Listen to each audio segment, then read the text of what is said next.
அன்பின் பிதாவே, இந்த காலை வேலைக்காக உமக்கு நன்றி செலுத்துகிறோம். கடந்த நாட்கள் முழுவதும் எங்களை கண்ணின் மணியைப் போல காத்து கொண்டீர், அதற்காக துதிக்கிறோம். ஆண்டவரே, நாங்கள் வேண்டிக் கொள்கிறதற்கும் நினைக்கிறதற்கும் அதிகமாய் எங்களுக்குள்ளாய் கிரியை செய்கிற தேவன், உம்முடைய கரத்துல எங்களை ஒப்பு கொடுக்கிறோம்ப்பா. ஆண்டவரே, உம்முடைய வல்லமையினாலும் உம்முடைய கிருபையினாலும் உங்க பலத்தாலும் எங்களுக்கு இடைக்கட்டு ஆசீர்வதிக்கும்படியாய் ஜெபிக்கிறோம். இந்த நாளின் வேத தியானத்தை எங்களுக்கு ஆசீர்வதித்து தாங்க. நீங்க எங்க கூட பேசுங்க. நேசிக்கிற இயேசு கிறிஸ்துவின் இனிய நாமத்தில் கேட்கிறோம் பிதாவே. ரோமர் 15வது அதிகாரம் 12வது வசனம். மேலும் ஈசாயின் வேரும் புறஜாதியாரை ஆளும்படிக்கு எழுப்புகிறவருமாகிய ஒருவர் தோன்றுவார், அவரிடத்தில் புறஜாதியார் நம்பிக்கை வைப்பார்கள் என்று ஏசாயா சொல்லுகிறான். இது ஏசாயா தீர்க்க தரிசன புஸ்தகத்துல 11வது அதிகாரத்துல 10-11 வசனத்துல சொல்லப்பட்டிருக்கு. ஈசாயின் வேரும் அப்படின்னு சொல்லியிருக்கு. ஈசாய் தாவீதோட தகப்பனோட பேர் தான் ஈசாய். அந்த தாவீதோட சந்ததியில தான் இயேசு கிறிஸ்து பிறந்தார். அவர் புறஜாதிகளை ஆளும்படி எழுப்புகிறவர் அப்படின்னு சொல்லியிருக்கு. இயேசு கிறிஸ்து தோன்றுவார், அவரிடத்துல புறஜாதியினர், யூதர் அல்லாத மற்ற ஜனங்கள் அவர் மேல நம்பிக்கை வைப்பார்கள் அப்படின்னு சொல்லிட்டு சொல்லப்பட்டிருக்கு. இயேசு கிறிஸ்து இந்த உலகத்துல இருந்த நாட்கள்ல யூதர்கள் அவரை தேவனுடைய குமாரனா ஏற்றுக்கொள்ளல. ஆனா புறஜாதியினர் அவரை ஏற்றுக்கொண்டு விசுவாசித்து அவர் கொடுக்கிற ரட்சிப்பை பெற்றுக்கொண்டாங்க. பரிசுத்த ஆவியின் பலத்தினாலே உங்களுக்கு நம்பிக்கை பெருகும்படிக்கு, power of the Holy Spirit, பரிசுத்த ஆவியானுடைய பலத்தினாலதான் நமக்கு நம்பிக்கை, நமக்குள்ள தேவன் மேல நம்ம வச்சிருக்கிற நம்பிக்கை பெருகுகிறது. அந்த நம்பிக்கையின் தேவன் விசுவாசத்தினால் உண்டாகும் எல்லா சந்தோஷத்தினாலும் சமாதானத்தினாலும் உங்களை நிரப்புவாராக. இங்க பவுல் ஒரு ஆசீர்வாதமான வார்த்தைய ஜனங்களை ஆசீர்வதிக்கும்படியா இந்த ரோமாபுரியில இருக்கிற கிறிஸ்தவங்களை ஆசீர்வதிச்சு சொல்ற வார்த்தைகளை பார்க்கிறோம். நம்பிக்கையின் தேவன் விசுவாசத்தினால் உண்டாகும், இயேசு கிறிஸ்துவை விசுவாசிக்கிற ஒவ்வொருவருக்குள்ளும் உண்டாகிற சந்தோஷத்தினாலும் சமாதானத்தினாலும் உங்களை நிரப்புவாராக. யாரெல்லாம் இயேசு கிறிஸ்துவை விசுவாசிக்கிறாங்களோ அவங்களுக்குள்ள தேவனுடைய ராஜ்யம் வருது. ரோமர் 14-17 சொல்லியிருக்கு, தேவனுடைய ராஜ்யம்ன்றது நீதியும் சமாதானமும் பரிசுத்த ஆவியினால் உண்டாகிற சந்தோஷமா இருக்கு. அந்த தேவனுடைய ராஜ்யம் நமக்குள்ள வரும்போது சந்தோஷத்தினாலும் சமாதானத்தினாலும் நம்ம நிரப்பப்படுகிறோம். என் சகோதரரே, நீங்கள் நற்குணத்தினால் நிறைந்தவர்களும் சகல அறிவினாலும் நிரப்பப்பட்டவர்களும் ஒருவருக்கொருவர் புத்தி சொல்ல வல்லவர்களுமாய் இருக்கிறீர்கள் என்று நானும் உங்களை குறித்து நிச்சயித்திருக்கிறேன். இந்த ரோமாபுரியில இருக்கிற கிறிஸ்தவங்க எப்படிப்பட்டவர்களாய் இருந்தாங்க அப்படின்னா, நற்குணம் நிறைந்தவர்களாய் இருந்தாங்க, ஞானத்தால் நிரப்பப்பட்டிருந்தாங்க, ஒருவருக்கொருவர் புத்தி சொல்லக்கூடிய வல்லவர்களாய் இருந்தாங்க, ஆவிக்குரிய வாழ்க்கையில நல்ல நிலைமையில அவங்க இருந்தாங்க. அப்படி இருந்தும் சகோதரரே, புறஜாதியாராகிய பலி பரிசுத்த ஆவியினாலே பரிசுத்தமாக்கப்பட்டு தேவனுக்கு பிரியமான பலி ஆகும்படிக்கு நான் தேவனுடைய சுவிசேஷத்தை ஊழியத்தை நடத்தும் ஆசாரியனாய் இருந்து புறஜாதிகளுக்கு இயேசு கிறிஸ்துவினுடைய ஊழியக்காரன் ஆகும் பொருட்டு, இங்க பவுல் தேவன் எனக்கு சுவிசேஷ ஊழியத்தை கொடுத்திருக்காரு, அதுல நான் ஆசாரியனாய் இருக்கிறேன் அப்படின்னு சொல்லிட்டு சொல்றாரு. பழைய ஏற்பாட்டு நாட்கள்ல ஆசாரியர்கள் மிருகங்களை பலி செலுத்தி ஜனங்களுக்கு பாவ மன்னிப்பை பெற்று கொடுக்கிறத நம்ம வேதத்துல வாசிக்கிறோம். அது மாதிரி பவுல் புறஜாதியினராகிய பலி, புறஜாதியினர் தங்களை இயேசு கிறிஸ்துவுக்குன்னு அர்ப்பணிக்கும்படி பரிசுத்த ஆவியினால பரிசுத்தமாக்கப்பட்டு, ஒரு மனுஷனுக்குள்ள பரிசுத்த ஆவியானவர் கிரியை செய்யும் போது அவனுக்குள்ள உள்ளான மாற்றம் ஏற்பட்டு பரிசுத்தமாக்கப்படுறாங்க. புறஜாதியினர் தங்களை கிறிஸ்துவுக்கு அர்ப்பணிக்கும்படியா பரிசுத்த ஆவியானவர் அவங்களுக்குள்ள செயல்பட்டு பரிசுத்தமாக்குகிறார்.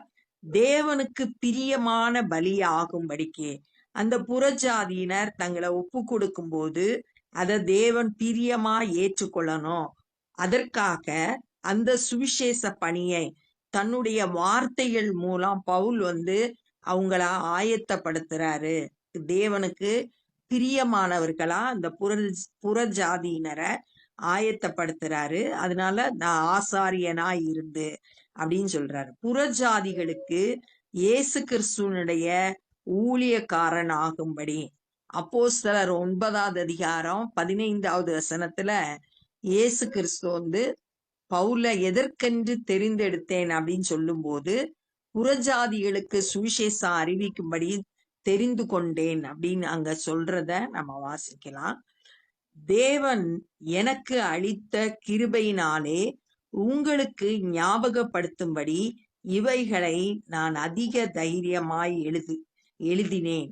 பவுல் எனக்கு கொடுக்கப்பட்ட கிருபை அப்படின்னு சொல்றது என்னன்னா, புறஜாதிகளுக்கு சுவிசேஷம் அறிவிக்கும்படியான கிருபை பவுலுக்கு கொடுக்கப்பட்டிருக்கிறது. அத உங்களுக்கு ஞாபகப்படுத்துறதுக்காக இதை எழுதுறேன்னு சொல்றார். ஆதலால் நான் தேவனுக்குரியவைகளை குறித்து இயேசு கிறிஸ்துவை கொண்டு மேன்மை பாராட்ட எனக்கு இடம் உண்டு. தேவனுக்குரியவைகளை குறித்து என்ன கொண்டு ஆண்டவர் செய்கிற இந்த ஊழியத்தினால நான் மேன்மை பாராட்டுகிறதுக்கு எனக்கு இடம் உண்டு. நான் மேன்மை பாராட்டுகிறேன். இந்த ஊழியத்தை கர்த்தர் எனக்குன்னு கொடுத்திருக்காரு. அதை செய்யறத குறிச்சு, தேவனுடைய செயலை குறிச்சு நான் மேன்மை பாராட்டுகிறேன். என்னை கொண்டு தேவன் செய்கிற செயலை குறிச்சு நான் மேன்மை பாராட்டுகிறேன் பவுல் சொல்றார். புறஜாதியாரை வார்த்தையினாலும் செய்கையினாலும் கீழ்ப்படிய பண்ணும்படிக்கு, புறஜாதி மக்களுக்கு பவுல் தன்னுடைய வார்த்தைகள்னால அவங்கள கீழ்ப்படிய பண்ணுகிறார். சுவிசேஷத்தை அறிவித்து அந்த வார்த்தைக்கு கீழ்ப்படிஞ்சு விசுவாசிக்கும்படியா அவங்கள வழி நடத்துறாரு. தன்னுடைய செய்கைகள்னால அவர் செய்கிற செயல்கள் மூலமோ புறஜாதியினரை கீழ்ப்படிய பண்ணுகிறார். அற்புத அடையாளங்களின் பலத்தினாலும், பவுல் மூலம் அநேக அற்புத அடையாளங்கள் நடைபெற்றது. அதன் மூலம் அநேகர் இயேசு கிறிஸ்துவை ஏற்றுக்கொண்டாங்க. அப்போஸ்தலர் 14வது அதிகாரம் 8-10 வரைக்கும் நம்ம வாசித்து பார்த்தோம். நடக்க முடியாத, பிறவிலே நடக்க முடியாத ஒரு மனுஷன்ட்ட பவுல் போய் அவனுக்குள்ள ரட்சிப்புக்கேற்ற விசுவாசம் இருக்கு அப்படின்றத கண்டுபிடிச்சு எழுந்து நிமிர்ந்து நில் சொன்ன உடனே ஒரு அற்புதம் நடந்து அவன் எழுந்து நிமிர்ந்து நின்றான், நடந்தான் அப்படின்னு சொல்லிட்டு அந்த பகுதியில நம்ம வாசிக்கிறோம். அப்ப பவுல் மூலம் இந்த மாதிரி அற்புத அடையாளங்களோட பலத்தினால அநேகர் ஆண்டவரை அறிந்து கொண்டாங்க. தேவ ஆவியின் பலத்தினாலும் பரிசுத்த ஆவியானுடைய பலத்தினாலும், ஊழியம் பரிசுத்த ஆவியானுடைய பலத்தோடு செய்யும் போது அது வெற்றியுள்ள ஊழியமா இருக்கும். அது மாதிரி பவுல் தேவ ஆவியானுடைய பலத்தினால அந்த ஊழியத்தை செய்தார். கிறிஸ்துவானவர் என்னை கொண்டு நடப்பித்தவைகளை சொல்வதல்லாமல் வேறொன்றையும் சொல்ல நான் துணியவில்லை. இயேசு கிறிஸ்து என்னைய கொண்டு இந்த ஊழியத்துல என்னெல்லாம் நடப்பித்தாரோ அதையே நான் சொல்றதுக்கு தவிர வேற ஒன்றையும் நான் சொல்லல அப்படின்னு சொல்லிட்டு பவுல் சொல்றார். இப்படி எருசலேம் துவங்கி சுற்றிலும் இல்லிரிக்கம் தேசம் வரைக்கும் கிறிஸ்துவின் சுவிசேஷத்தை பூரணமாய் பிரசங்கித்திருக்கிறேன். பவுல் தன்னுடைய ஊழியம் எருசலேம்ல இருந்து ஆரம்பிக்கிறாரு. இல்லிருக்கம் தேசம் வரைக்கும் எல்லா இடங்களிலும் கிறிஸ்துவை பத்தி சுவிசேஷமா அறிவித்திருக்கிறாரு. பூரணமாய் பிரசங்கித்திருக்கிறேன். கரெக்டா சரியான சுவிசேஷத்தை பிரசங்கித்திருக்கிறேன் அப்படின்னு சொல்லிட்டு சொல்றார். மேலும் அவருடைய செய்தியை அறியாதிருக்கிறவர்கள் காண்பார்கள் என்றும் கேள்விப்படாதிருக்கிறவர்கள் உணர்ந்து கொள்வார்கள் என்றும் எழுதியிருக்கிறபடி. இது ஏசாயா 52வது அதிகாரம் 15வது வசனத்துல சொல்லப்பட்டிருக்கு. ஏசாயா 52:15 என்ன அங்க சொல்லப்பட்டிருக்குன்னா, தங்களுக்கு தெரிவிக்கப்படாதிருக்கிறதை அவர்கள் காண்பார்கள், கேள்விப்படாதிருக்கிறதை அவர்கள் அறிந்து கொள்வார்கள் அப்படின்னு சொல்லப்பட்டிருக்கு. அந்த வார்த்தையை இங்கே பவுல் எடுத்து சொல்றாரு. எழுதியிருக்கிறபடி, நான் மற்றவனுடைய அஸ்திபாரத்தின் மேல் கட்டப்படாதபடிக்கு கிறிஸ்துவினுடைய நாமம் சொல்லப்பட்டிராத இடங்களில் சுவிசேஷத்தை அறிவிக்கும்படி நாடுகிறேன். வேற ஒருத்தர் நற்செய்தியை சொல்லி சுவிசேஷத்தை சொல்லி கட்டி வர்ற மற்றொரு இடத்துல நாம் போய் அறிவிக்க விரும்பல. கிறிஸ்து எங்க சொல்லப்படாம இருக்கோ, சுவிசேஷம் எங்க அறிவிக்கப்படாம இருக்கோ, அந்த இடத்துல சுவிசேஷம் அறிவிக்கிறதுக்கு நான் விரும்புகிறேன் அப்படின்னு சொல்லிட்டு பவுல் தன்னுடைய விருப்பத்தை சொல்றார்.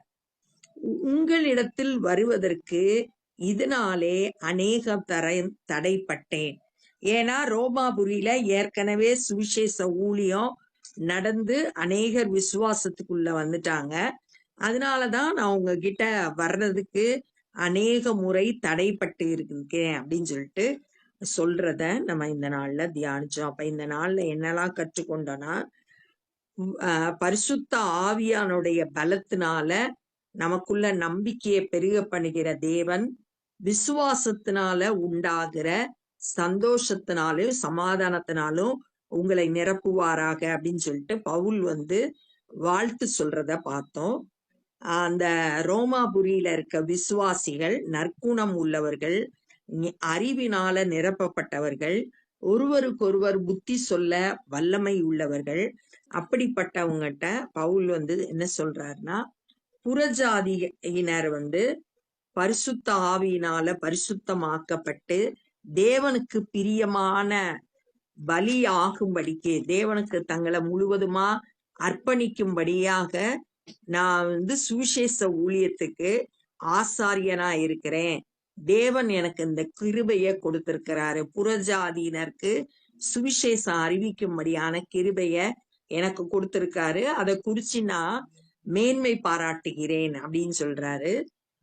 புறஜாதியினர் என்னுடைய வார்த்தையினாலும் என்னுடைய செய்கையினாலும் கீழ்ப்படியணுன்றதுக்காக என் மூலம் அநேக அற்புத அடையாளங்கள் நடைபெற்றது. பரிசுத்த ஆவியானுடைய பலத்தினால நான் இந்த ஊழியத்தை செய்கிறேன். இயேசு கிறிஸ்து என்னை கொண்டு நடப்பிக்கிற காரியங்களை தான் நான் சொல்றேன், வேற எதையும் நான் சொல்லல.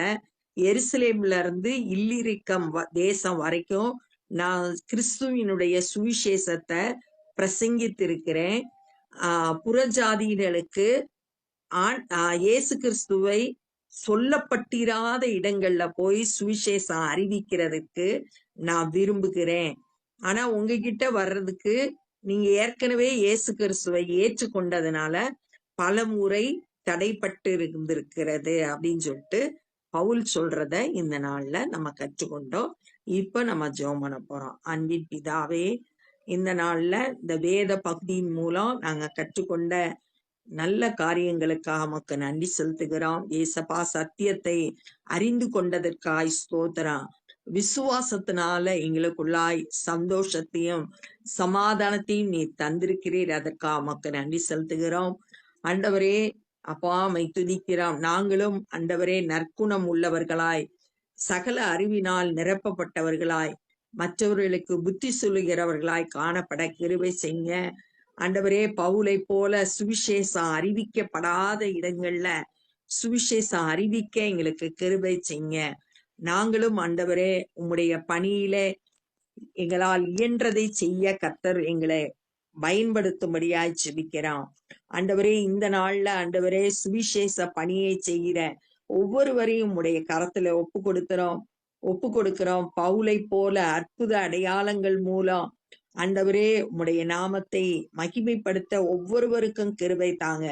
பரிசுத்த ஆவியானுடைய பலத்தினால இடைக்கட்டி ஊழியங்களை ஆசீர்வதிங்க. அநேகர் உம்மை விசுவாசித்து ஏற்றுக்கொள்ள கிருபை செய்யுங்க. சுவிசேஷம் அறிவிக்கப்படாத இடங்கள்ல அநேகர் அறிவிக்க ஊழியர்களை எழுப்பி தரும்படியா ஜெபிக்கிறோம். ஆண்டவரே உம்முடைய கரத்துல எங்களை தாழ்த்தி அர்ப்பணிக்கிறோம். நேசிக்கிற இயேசு கிறிஸ்துவின் இனிய நாமத்தில் கேட்கிறோம் பிதாவே, ஆமென். என் ஆத்துமாவே கர்த்தரை ஸ்தோத்திரி, என் முழு உள்ளமே பரிசுத்த நாமத்தை ஸ்தோத்திரி. என் ஆத்துமாவே கர்த்தரை ஸ்தோத்திரி, கர்த்தர் செய்த சகல உபகாரங்களை மறவாதே. ஆமென். God bless you.